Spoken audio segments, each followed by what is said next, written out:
इस वीडियो में हम बात करेंगे हिक्का रोग के बारे में। हिक्का रोग मतलब हिक्कप्स, जो हिचकियाँ आती हैं उसे हिक्का रोग कहते हैं। लास्ट वीडियो में हमने प्राणवायु स्रोतस के बारे में पढ़ा था, उनका जनरल इंट्रोडक्शन देखा था। उसी प्राणवायु स्रोतस में एक व्याधि थी जिसका नाम था हिक्का रोग। तो चलिए हिक्का रोग को शुरू करते हैं। पहले निरुक्ति। जिस व्याधि में हिक हिक शब्द उत्पन्न होता है उसे हिक्का रोग कहते हैं। मतलब जिस बीमारी में, वैसे तो हम यूजुअली इसको देखते हैं कि ये नॉर्मल है हिचकियाँ आना, हिक्का रोग होना, लेकिन इसको आयुर्वेद में एक रोग बताया गया है। तो जिस व्याधि में, जिस रोग में हिक हिक शब्द उत्पन्न होता है उसे हिक्का रोग कहा जाता है।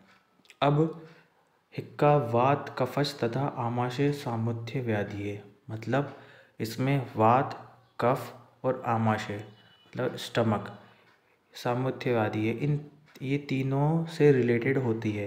हिक्का कई व्याधियों का लक्षण है, लेकिन हिक्का स्वयं में भी एक स्वतंत्र व्याधि है। मतलब हिक्का है एक स्वतंत्र व्याधि, लेकिन ये बहुत सी व्याधियों का लक्षण भी होता है।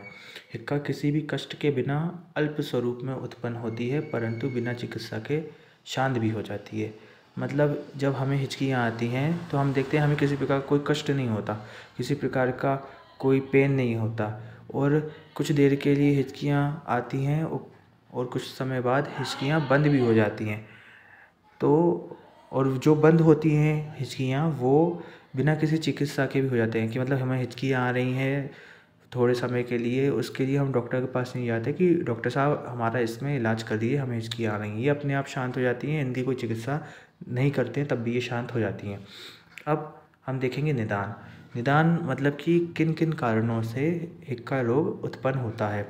वेग संधारण, जो 13 वेग बताए गए हैं उनमें से किसी का भी धारण करने से, अति व्यायाम, ज़्यादा व्यायाम करने से, अति भार वहन मतलब ज़्यादा वजन उठाने से, अति मार्ग गमन ज़्यादा चल देने से, व्रत उपवास आदि अधिक करना, अति शीतल भोजन करना, अति शीतल द्रव्यों पेय का सेवन मतलब ज़्यादा ठंडे पदार्थों का पीना, कोल्ड ड्रिंक वगैरह, ठंडा पानी, शीत स्थान में रहना, ऐसे स्थान में रहना यहाँ पे ज़्यादा ठंड हो, वात आदि दोष का प्रकोप, वात आदि दोष का बढ़ जाना या वात आदि दोष बढ़ाने वाले आहार विहार का सेवन करना, और आम दोष, अभिघात तथा अति व्याय। ये 10 निदान से हिक्का रोग उत्पन्न होता है। वैसे इसके निदान और भी हैं, लेकिन ये एग्ज़ाम के पॉइंट ऑफ व्यू से आराम से याद हो जाएंगे, इसलिए यहाँ पे मैंने ये 10 निदान बताए हैं। उसके बाद इसकी संप्राप्ति। तो उपरोक्त निदान सेवन से वात दोष प्रकोपित हो जाता है। ये वात दोष वक्ष स्थल में जाता है और वहाँ पर स्थित कफ को उभाड़ प्राणवायु का अवरोध उत्पन्न करता है। इससे 5 प्रकार की हिक्का और 5 प्रकार के श्वास रोग उत्पन्न होते हैं। आचार्य चरक के अनुसार प्राणव्यय के साथ साथ ये उदकव्यय और अन्वय स्रोतस में भी अवरोध उत्पन्न करता है। मतलब कि ऊपर जितने भी 10 हमने, वैसे यूजुअली हमने 10 ये देखी हैं कि इनमें से हम कोई भी कार्य कर रहे हैं, कोई भी हेतु का हम प्रयोग कर रहे हैं, इससे क्या होता है, इससे वात दोष प्रकोपित हो जाता है।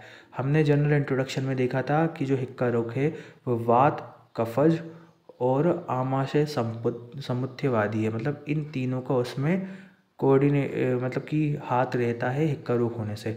तो अब यहाँ पे वात दोष प्रकोपित हो रहा है। अब ये वात दोष जो है वो वक्ष स्थल में जाता है और वहाँ पे स्थित कफ को उभाड़ देता है। हमने लास्ट वीडियो में प्राणवायु स्रोतस के इंट्रोडक्शन में देखा था कि जो उर्भाग होता है, ऊपर का भाग होता है, वह कफ का स्थान होता है, वहाँ पे कफ मौजूद रहता है।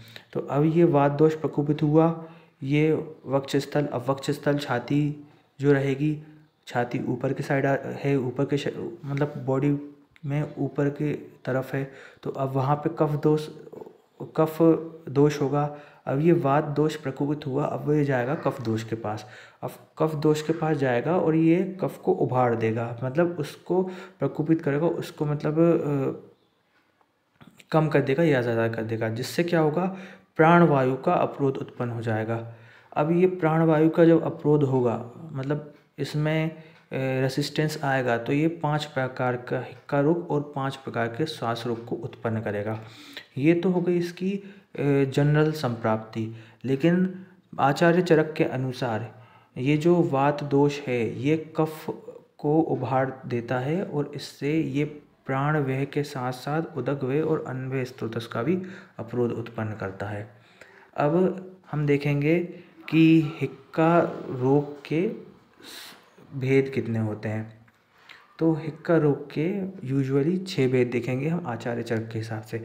6 भेदों को याद करने के लिए हमने एक ट्रिक बनाई है GMC-AV। या ऐसा बोल देंगे कि government medical college AV Ayurveda वाला, क्योंकि हम आयुर्वेद पढ़ रहे हैं।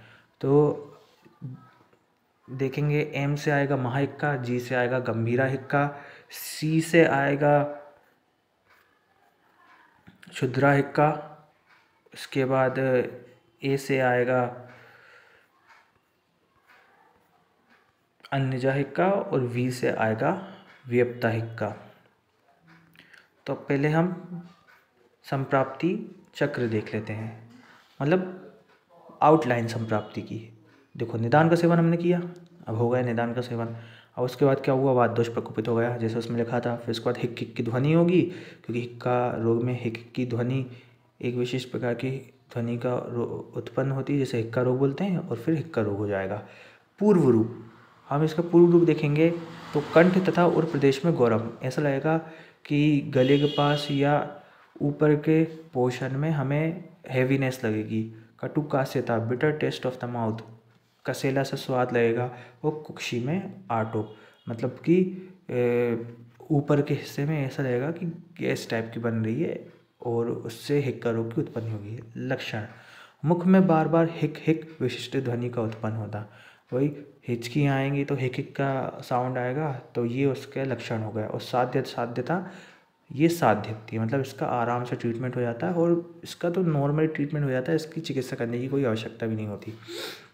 अब जो हमने देखे थे GMC-AV, गंभीरा हिक्का, महाहिक्का, अन्यजा हिक्का और उसके बाद व्यप्ता हिक्का और क्षुधा हिक्का। अब हम इनके लक्षण देखेंगे। तो महाहिक्का के लक्षण देखते हैं। मांस बल प्राण तेज का क्षीण होना, अन्न वे तथा उदक वे स्रोतस में अवरोध, स्मरण शक्ति नाश हो जाएगी, संपूर्ण शरीर में कंपन होगा और वाक स्तब्धता, मतलब बोलने में दिक्कत होगी, रुक रुक के बोला जाएगा। उसके बाद गंभीरा हिक्का, गंभीरा हिक्का में देखेंगे मन तथा बल का नाश होगा, वेग के साथ साथ शरीर टेढ़ा होगा। अव्यक्त शब्द युक्त हिक्का की उत्पत्ति, मतलब बोलते हुए हिचकियाँ आएंगी और हम कुछ बोल ही नहीं पाएंगे। और रोगी अत्यंत कृश तथा दीन, एकदम पतला दुबला हो जाएगा रोगी। व्यप्ता हिक्का, ज्ञान शून्यता एवं मुक्षोष, मतलब कि एकदम मुंह सूख जाएगा और समझ में नहीं आएगा कि सामने चल क्या रहा है, एकदम ज्ञान ही नहीं होगा उसका। अश्रुपूर्णता, आंखों में आंसू हो जाएंगे, शरीर का टेढ़ा होना और अन्न पाक के पश्चात वेग में वृद्धि, मतलब हम इसमें इस दौरान इस हिक्का से जब हम पीड़ित होंगे तो उस दौरान अगर हम कुछ खाएंगे तो वेग में वृद्धि हो जाएगी। और फिर उसके बाद होगा क्षुधा हिक्का। क्षुधा हिक्का में देखेंगे कि परिश्रम व्यायाम से हिक्का बढ़ जाएगी, भोजन के पश्चात हिक्का शांत हो जाएगी, हिक्का जन कारणों का शमन हो जाता है और मृदि तथा साध्य होती है। और फिर उसके बाद अन्यजा हिक्का, अन्यजा हिक्का में देखेंगे कि मंद ध्वनि युक्त हिक्का होगी, छींक के साथ उत्पन्न हिक्का होगी, जल या अन्न पान के उपरांत हिक्का का वेग शांत हो जाएगा और मर्म प्रदेश और इंद्रियों में बाधा का उत्पन्न ना होना, मतलब कि ये 5 सेंसेस और मर्म प्रदेश में कोई भी बाधा उत्पन्न नहीं होगी। इसके साथ हमारा हिक्का रोग समाप्त होता है। अगर आपको वीडियो पसंद आया हो तो लाइक करें, शेयर करें, सब्सक्राइब करें चैनल को। धन्यवाद।